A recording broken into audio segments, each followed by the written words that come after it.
Yo, what is going on YouTube? I am Germ here. So everybody knows that one of the hottest discussions all the time is the LCS, North America, and how close they are to being good, how they can be good. You know, everyone seems to have an idea of like, hey, if we do X, Y, Z, then in a couple years or this year or whatever, hey, NA might be able to win Worlds. Or if we do this, NA will get a little bit closer to winning Worlds. Or NA will get out of groups or make it to semifinals or just be closer to China, closer to Korea, yada, yada, yada. And sometimes those ideas get implemented. Sometimes they're good ideas with good implementation. Sometimes they're good ideas that are executed poorly. Sometimes they're just terrible, idiotic ideas that also get executed either bad or good or whatever. And there's been mixed results, but for the most part, I think people would say, not much has been done overall in terms of increasing NA's competitiveness on the world stage. But now, again, whether or not you think it's great, we have a new idea to talk about that is going to be implemented this next coming week. It's going to start. And again, it's being hyped up. It's being promised as the thing that might help close the gap between North America and some of the other regions. And it might be something that helps us get better as a region, get better in terms of talent development, get better internationally. So we got to talk about this. Definitely drop a like if you guys do enjoy it. I would appreciate it so much. And subscribe to stay up to date on all my latest content. With that being said, let's get right into this.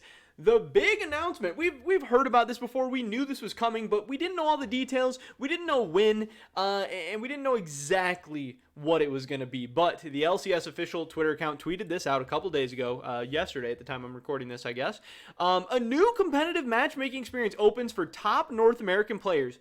Champions Queue launches February 7th. Now, this is crazy. The fact that they tweeted this out on February 4th, that Champions Queue is launching February 7th.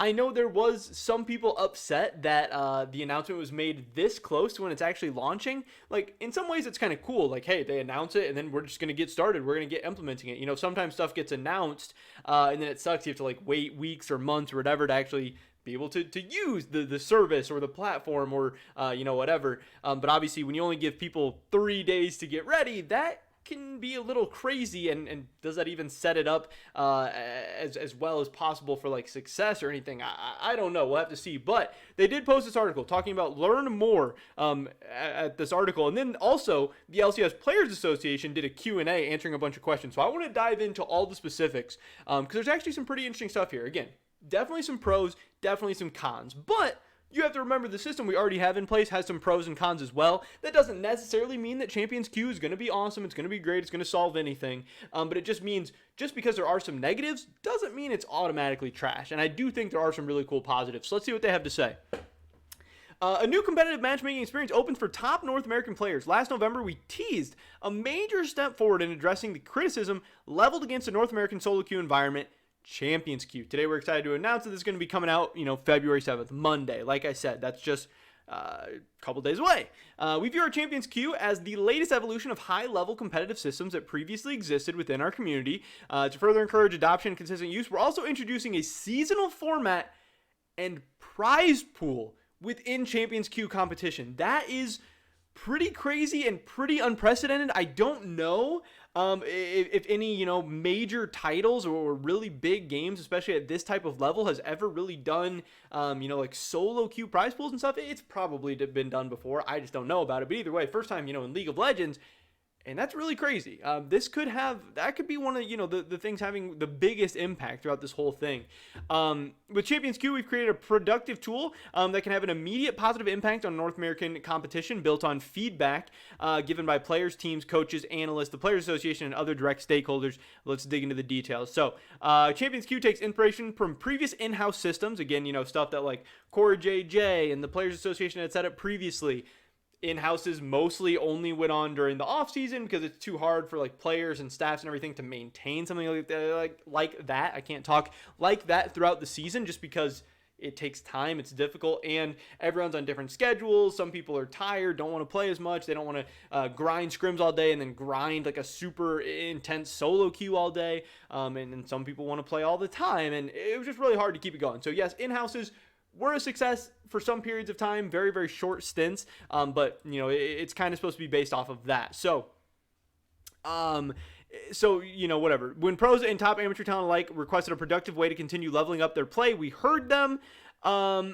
their response is Champions Queue, an exclusive West Coast-based competitive matchmaking experience for top North American players. So that's something to note here. Obviously, right now, most of the competitive players are based out of Los Angeles, California. That's on the West Coast. The United States is very big, very spread out. That's one of the reasons why we have ping issues for some of our people, because there's no one place with just one server. There's no place you can put one server that's going to be happy for everybody, you know? Right now, the server's in Chicago, Illinois. That's Central America. So, you know, the Midwest gets pretty good ping. The East Coast, it's a little shoddy. You know, West Coast, it's a little shoddy. But before, when the ping was on the West Coast, I don't know if it was in like Washington, Oregon, California, wherever, hey, the East Coast had like unplayable ping and it was miserable in this whole thing. So it's really, really hard to figure that all out. So obviously the solo queue servers are still going to be in Illinois.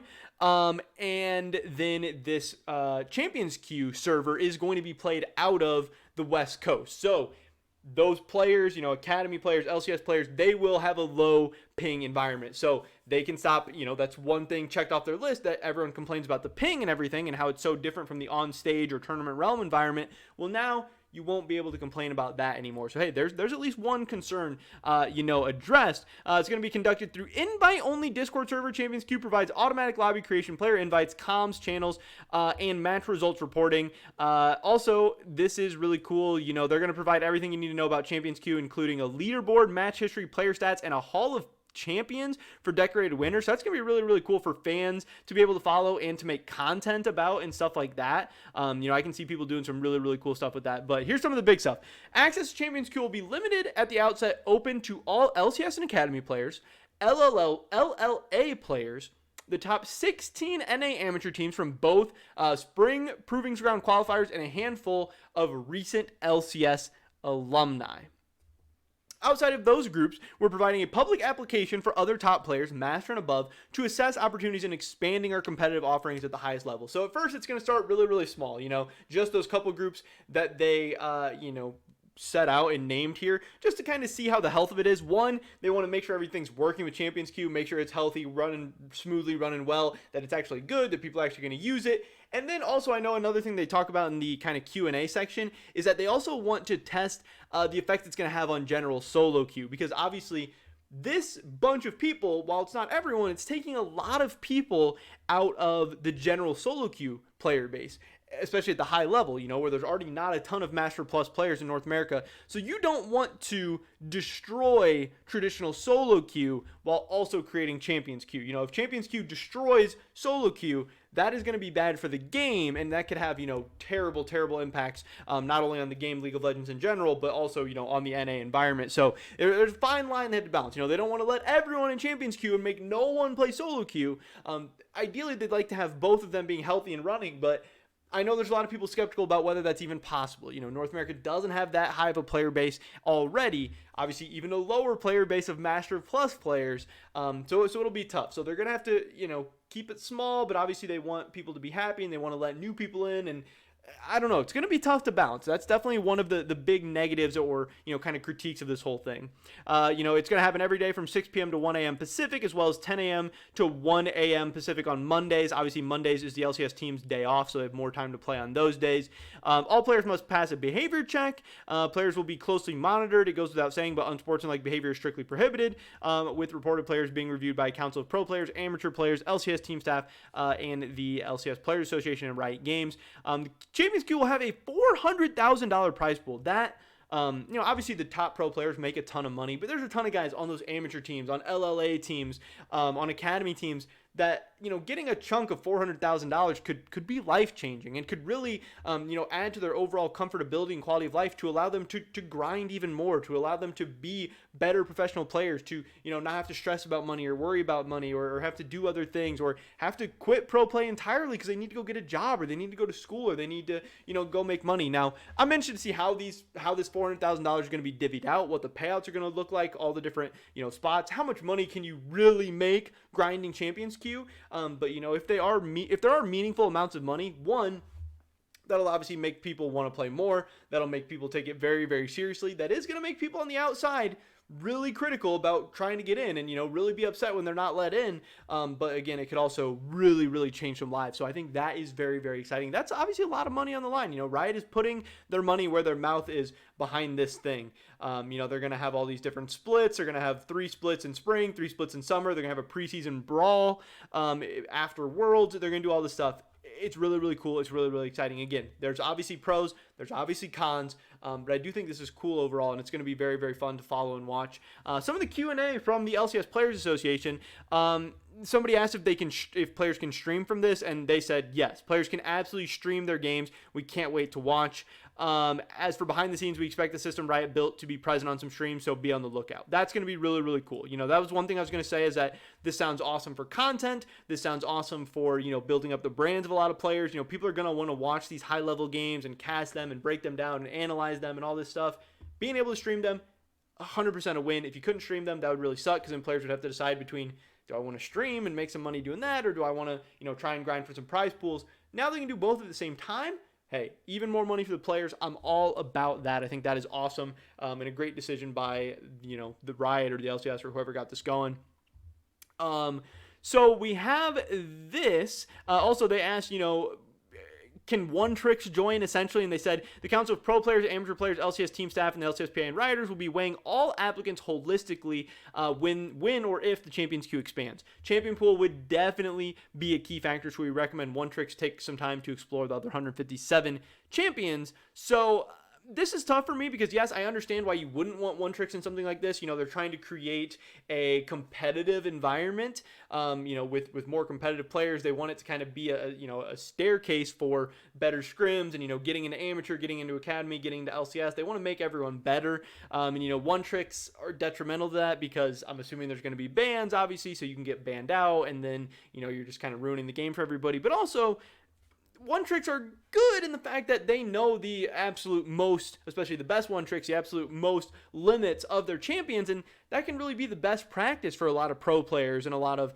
academy players and amateur players, getting to play against the best of the best on certain specific champions. So it's kind of hard. If you have a server without One Tricks at all, it's kind of weird, because obviously all players are better and worse at certain champs. Now, obviously, if you have a bigger champion pool that you're serviceable on, that's better than, just having one champion being terrible at the other ones. But I don't know. It's kind of a weird line. I get why they're kind of discouraging One Tricks, but at the same time, I think there is some value in them a little bit. So I don't know. It's kind of weird.